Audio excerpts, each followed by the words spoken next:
Локалната самоуправа ќе прави регистар на фирми кои работат во Велес, ќе собира податоци за бројот на вработени и дејноста на предпријатијата. Овие податоци ќе ги користи регионалниот бизнис центар. Според градоначалникот Горан Петров, неопходно е да постои база на податоци за стопанството во градот. Секоја она фирма која што ќе даде податоци основни во таа база на податоци, понатаму ќе биде промовирана преку соодветен пропаганден материјал, преку бизнис контактите кои што се одржуваат на ниво на збратимени градови. Според Петров, иако во последните 2 години Велес го посетиле 6 стопански комори од збратимени општини, тешко било да се реализираат средби со фирмите. Регистарот на стопански субјекти во секој момент ќе понуди податоци неопходни за потенцијалните инвеститори, вели Петров. Сето тоа ќе биде многу полесно и пореално да се изведе доколку имаме таа база на податоци, доколку тој регионален центар располага со податоци кои што ќе бидат достапни за сите заинтересирани компании од странство, па и од Република Македонија да остварат конкретна средба со некои од велешките фирми. Идејата за формирање база со податоци за локалната економија ја поддржува и регионалната стопанска комора. Нивните контакти со колеги од другите држави покажале оти секоја општина располага со таков документ. Тоа што градоначалникот го потенцираше, дека нема му се неопходни вакви податоци, тоа се виде на состаноците што ги имавме ние со странските делегации кои доаѓаат. Они сакаат да имаат слика на фирмите кои екзистираат на територијата на општина Велес. Ние во овој момент не сме спремни тоа да им го кажеме. Регистарот на фирми ќе биде првиот документ кој ќе се подготвува во регионалниот бизнис центар. Според најавите, тој ќе почне да работи на почетокот на идната година.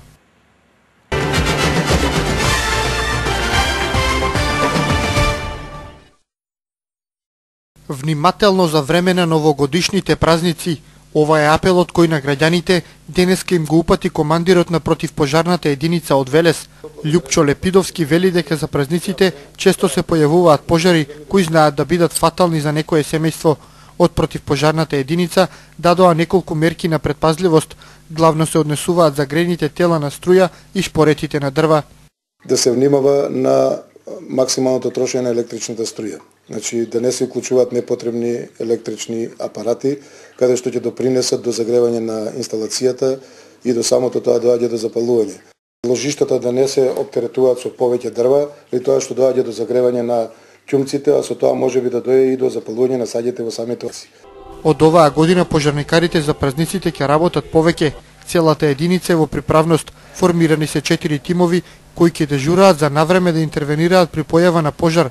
Ако граѓаните забележат оган, веднаш да се јават на бројот 193. Во даден момент се секоја спремни да бидат присутни и да дојдат на мојот повик во дадена ситуација, пошто сепак ние нели сме сервис на граѓаните. Ако дојде во ситуација да мораме да се интервенираме, да знаат дека треба да свртат на 193, оваа служба 24 сата е на располагање и во секој момент може да излезе на терен и да им помогне на граѓаните.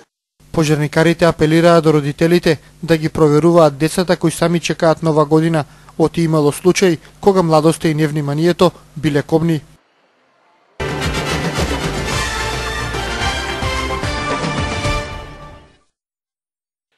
Пратеникот Марјанчо Николов се обиде да манипулира со велешките пензионери, обвини денеска ВМРО ДПМН. Дволична ја нарекува вчерашната изјава на Николов дека пензии кима, дури ако буџетот за 2013 година не се донесе до крајот на годината.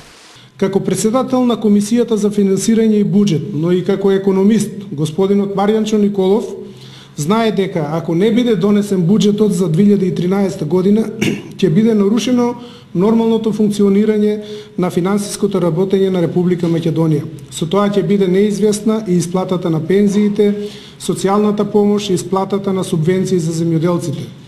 Партијата на власт смета дека Николов и Социјалдемократскиот сојуз се обидуваат да создадат хаос во земјава. Токму затоа тој работи темпирано и под диктат на Бранко Црвенковски, кочејќи ја работата на комисијата. Господинот Марјанчо Николов треба да има во предвид дека е избран од страна на граѓаните и треба да ги брани интересите на граѓаните, а не да биде екзекутор на погубните политики надиктирани од неговиот лидер. Николов вчера ги увери пензионерите дека пензиите во 2013 редовно ќе ги добиваат, иако не се донесе буџетот, и му објасни дека државата тоа ќе го прави со времено финансирање, се додека не се прецизира буџетот.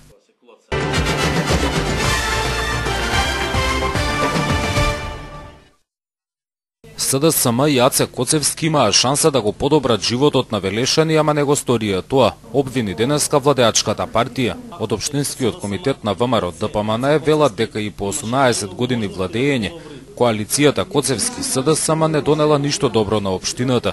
Ниту една друга политичка опција, ниту еден друг политичар немаа толку политички мандати зад себе како АЦ Коцевски.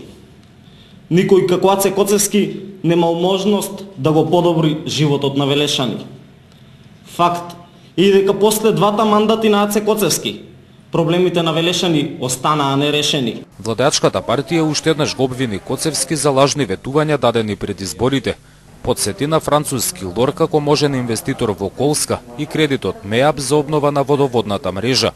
Од ВМРО ДПМН велат дека незаконското раководење со општината од Коцевски го потврдили и државните ревизори. Факт е дека сомнителните набавки на општината во време на АЦ Коцевски, од кои лаптоп компјутерите се само дел, не ги измисли ВМРО. Тие беа нотирани во независниот извештај на државниот ревизор. Тој искаша сериозни забелешки за незаконското работење на Коцевски. Во Општинскиот комитет на ВМРО ДПМН сметаат дека лагите на Коцевски и СДСМ Велешани не ги заборавиле. Очекуваат дека на локалните избори повторно ќе ги казнат.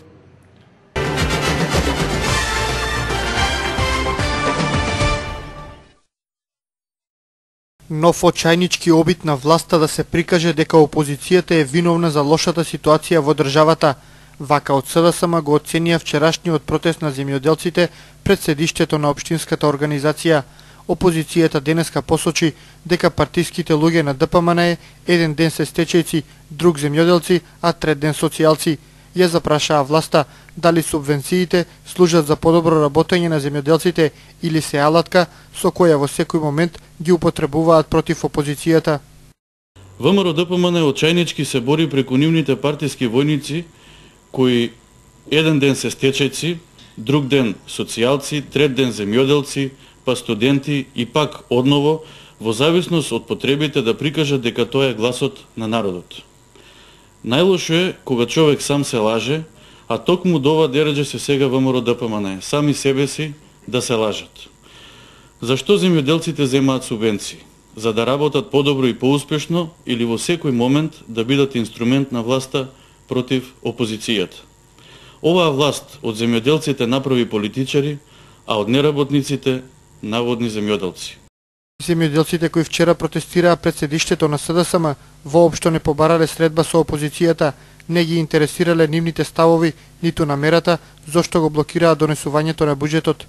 Земјоделците немаат побарано никогаш средба од наша страна, ниту пак ние бевме информирани од нивното здружение дека ќе има протести пред партиските простори на СДСМ во Велес. Во секој случај уште еднаш ќе искористам можноста, доколку сакаат и се подготвени, да дојдат да поразговараме за сите проблеми за кои што мислат дека се важни и битни. Од СДСМ денеска одново детално го објаснија нивниот план за буџетско штедење на 205 милиони евра. Во него се предвидува зголемување на пензиите, субвенциите и редовна исплата на платите, а да се крати на непродуктивни трошења и луксус.